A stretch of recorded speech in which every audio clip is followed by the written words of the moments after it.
From the BBC World Service, in association with ABC and Akashvani, this is Stumped.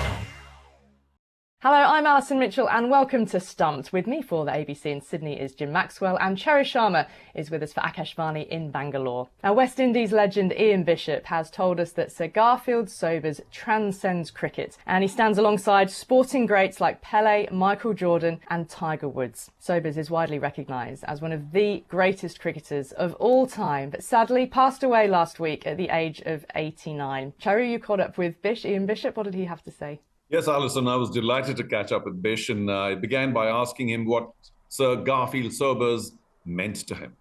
Sir Garfield was everything, and he epitomized the game at the time that I was coming through the system. By the time I got to an age of reckoning and understanding, he had already retired from the game. He left the international game, I think, around 1974, so I would have been about 7 years old.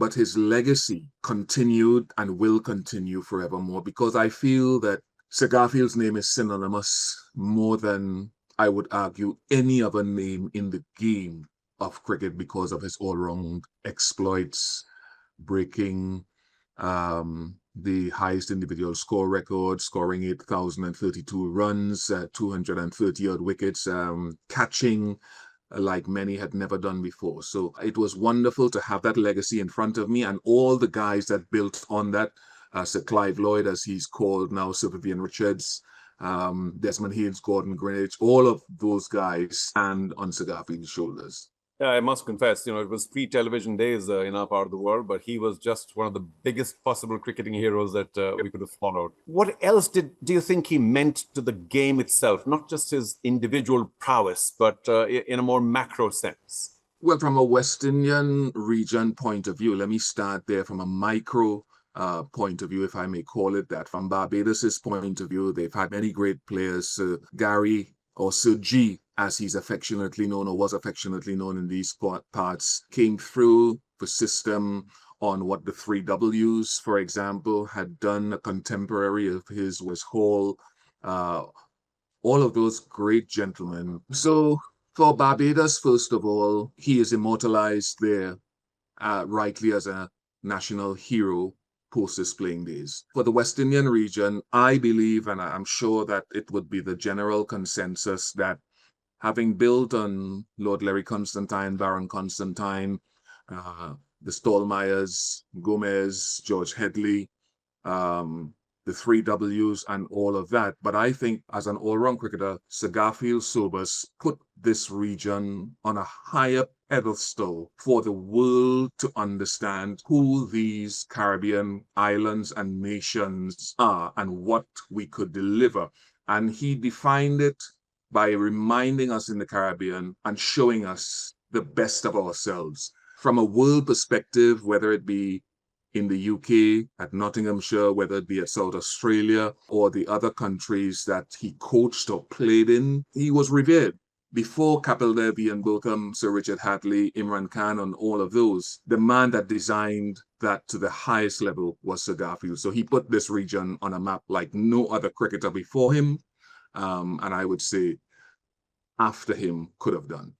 Well, there has been a day of mourning in Barbados, and he's being honored with a state funeral. How do you feel about that? Do you think enough has been done in the West Indies collectively and in Barbados specifically to just recognize that he was one of the biggest international heroes from that area for a long time? It's a good word you mixed in there, international hero, not just a West Indian hero, not just a Barbadian hero. Barbados have done a lot. A national hero, he was one of the only living national heroes before he passed. I think they've done a lot in his latter years to ensure that he was stable, whether that be financially, whether that be reputationally. He had a lot to do with tourism, representing tourism of Barbados on the global stage, traveling in the interest of the country. We hear the Honorable Prime Minister Mia Mottley talk about him on television 2 days ago, from as we sit here right now talking about this, glowing tributes. Legends of Barbados have paid homage to him.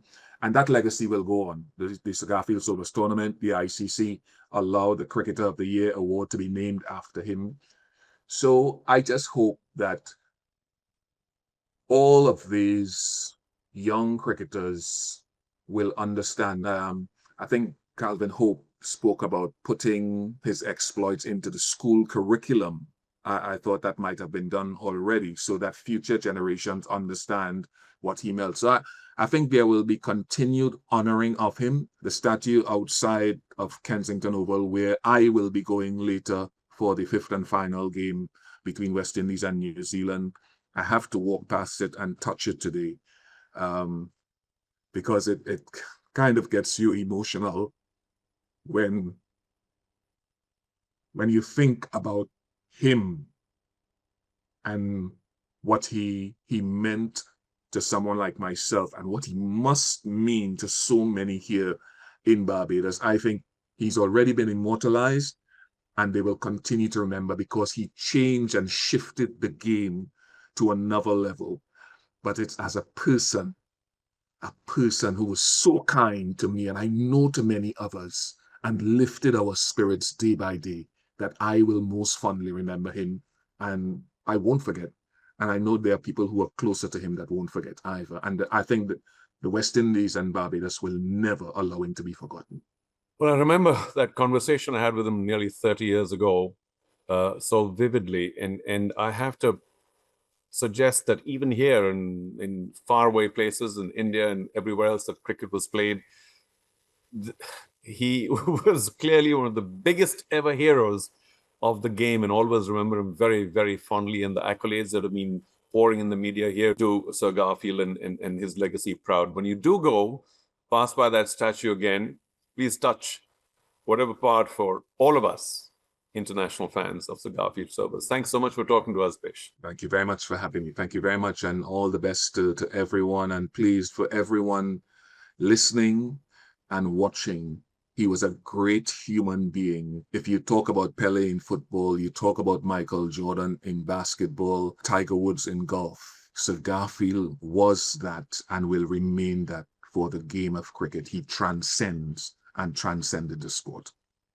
Well, what beautiful words from Ian Bishop, former West Indies fast bowler, a legend of the commentary box himself. I've worked with and known Bish for many, many years, and I don't think I've ever heard him get quite so emotional as he did then, recalling, the great Sir Garfield and what he meant. I mean, Bish sort of encapsulated it perfectly then, didn't he? As somebody from that region and that sense of his influence extending, far beyond Barbados. Well, he's an inspiration wherever he went, whatever he did.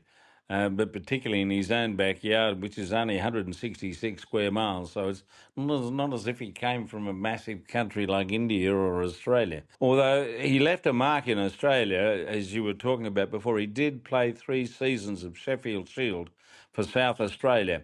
And he did things there that put South Australia seriously on the map for the first time probably since Bradman had played there. He got them to win the Sheffield Shield.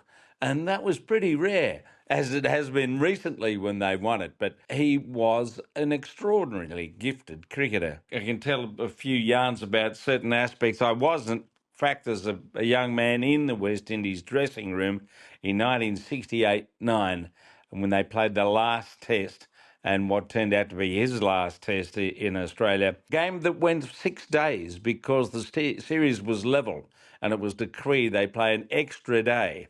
And the most extraordinary thing about that game, apart from Bill Lawry not enforcing the follow-on when the West Indies were down and out and leaving the West Indies 740 to win, and Sobers, I can still see him in a rage coming back into the room after Bill made the decision. And I won't use the words he used. Sobers made his point in the second innings when they were chasing this unlikely score. He went out, he made 100. And he made it pretty quickly. But when he wanted to make his mark, he did. And we saw that so many times. The statistics bear it out, whether it was with the bat or with a new ball. Jeff Boycott wrote some very nice words about his extraordinary ability not only to swing the new ball, but to bowl pretty damn quick. And then later on, he could come on and bowl finger or wrist spin. He was a remarkable talent. He's up there with some of the great athletes we have ever seen. You just watch the panther-like way he moved, the way he became such a presence on the ground when he was performing. There's never been anyone quite like that. I know people talk about in more recent times Jacques Kallis's great numbers as an all-rounder, but it didn't go off like Sobers. Nothing like it. Didn't have the presence. Very fine player, but Sobers is in a world of his own. It is to be remembered, as I mentioned before, he played in an era where the reward was doing your best, playing for your country, providing a lot of entertainment, nowhere near the sort of financial reward that players are receiving today. Goodness knows what he would have been like in the IPL. He might have been signed up for a reasonable amount there. Well, if he was hitting sixes, he would have done all right. Yeah, well, I just feel lucky that I had the chance to watch him and also to get to know him a bit because he did spend quite a bit of time in Australia. He married an Australian at one point during his life. So there it is. He's part of us when we think back. Anyone who can remember, and this is an issue in itself because for a lot of young people, they got no idea. They would never have seen him play. Well, this is the importance now, isn't it, of the tributes that are being, pouring out in countries across the world. And Cherry, I remember my first, if you like, knowledge of Sir Garfield was as a teenager. I wasn't a student of the game in my teens. I watched it, played it, but you're not really studying the history when you're sort of 10, 11, 12. But it was when Lara broke his record, and memorably in that test match in Antigua, who comes walking out to the middle in the middle of the game as the record is broken? But Sir Garfield Sobers. And I really remember vividly watching that on screen in the family living room with my dad, and my dad then telling me all about this, older man who's walked out to the middle to meet Brian Lara. And therefore your cricketing education begins to grow. What's the outpouring been like in India, amongst a nation who love their cricket and their cricket history, and who, revered worldwide? That he certainly is, and there have been a lot of accolades here in India as well, tributes pouring in every possible media. It's a pity that the way the Indian cricket was structured at that point of time, or perhaps commercially so. Jim, you were lucky he played in Australia a few seasons, and of course in England many seasons, so there was that stronger connection. In India, he played very few matches, but the legend certainly was very strong. And even as I was growing up in my early impressionable years, the biggest bragging rights in the game seemed to be who has the highest aggregate score, which he did. The world record score, and of course the 365 not out, which was a bit like Everest at that point of time, it's the highest of the highs. And so he was certainly revered. He was certainly a larger-than-life figure, and I would dare to suggest that there is no Indian who doesn't hold him in that regard of, as Jim says, the best cricketer in the world. We all grew up knowing that Sir Garfield Sobers was in a class of one. And so, of course, I remember this one time when we were in Barbados on an Indian tour to the West Indies back in, 97 or so. He must have been just about 60. And the channel asked me to do an up-close and personal with him. And, of course, I was delighted to have the opportunity. And he, of course, agreed. But I remember a couple of things off it, which were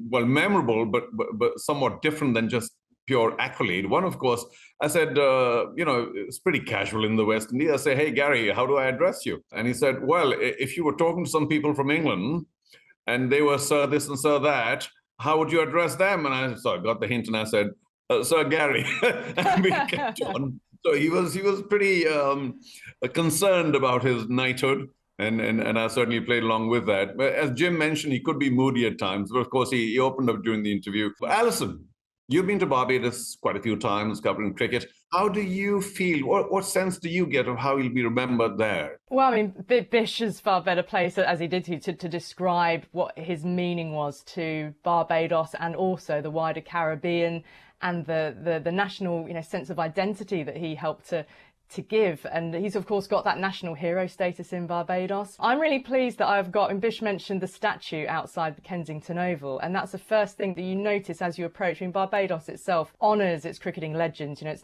roads named after them, cricket grounds named after them, avenues named after them.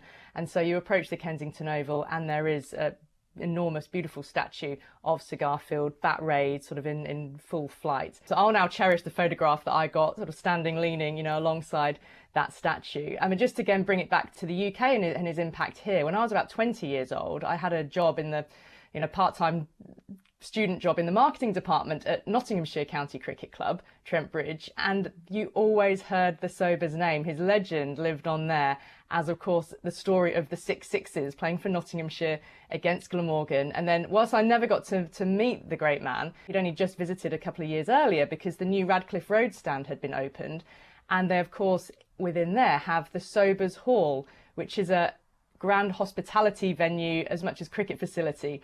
So his name lives on at Nottinghamshire in that way. And of course, he's been honoured in so many ways. I mean, Jim, I wonder, as someone who did spend a bit of time with him, different periods, what do you think he would have made of the adulation and the tributes that have been pouring out now? Oh, he'd be very appreciative.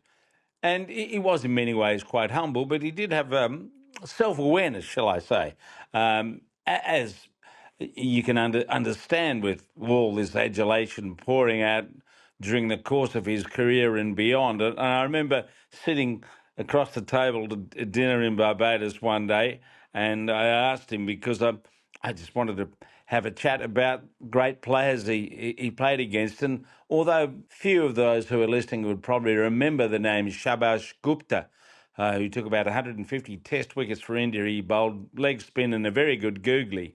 So I said to Gary, who played against him in the late 50s in India, I said, did you have a problem picking Guptas wrong? And he just looked at me like Brian Lara did once or twice and said, well, you don't have to pick it to play it.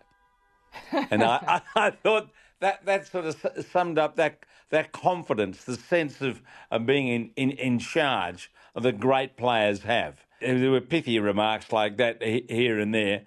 And not to sort of kill off the discussion, but basically to say, I had a grasp of the situation, and Brian Lara is much the same. But you don't have to pick it to play it. Lovely line, a beautiful line on which to finish. He was a great of the game. The game has been lucky to have Sir Garfield Sobers. Well, that's it for Stumped for this week. My thanks to Jim Maxwell and to Cherry Sharma. Make sure you like and subscribe to the BBC World Service YouTube channel so you never miss a thing. Until next time, it's bye for now.